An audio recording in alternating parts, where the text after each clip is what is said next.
Qoy uğur qazansınlar, biz humanist yanaşaq onlara. Uğur müxtəlif, mən pul qazanmaqdan söhbət. Mən bir dənə videonu Yəni paylaşdım. əslində uğur və pul qazanmaq indi paralel gedir. Yox, paralel getmir. Tamamilə fərqli şeylərdir. Mən videonu paylaşdım ki, pul qazanmaq üçün riskə getməlisiniz, falan etməlisiniz.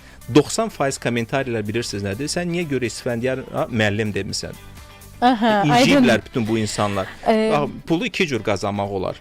Birincisi oğurluqla qazanmaq olar. Yəni sən həyatını şeytana satırsan və oyunla qazanırsan.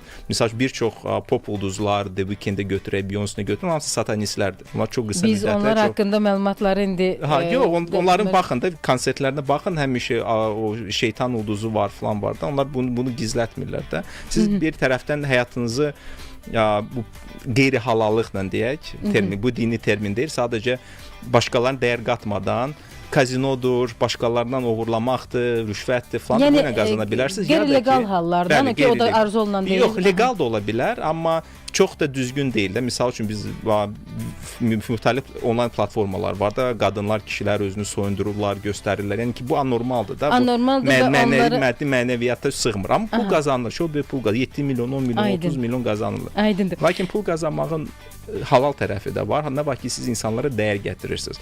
Misal İsfəndiyar müəllim bina tikibdir. İnsanlar gəlib könüllü şəkildə ona pul veriblər, binada yer alıblar.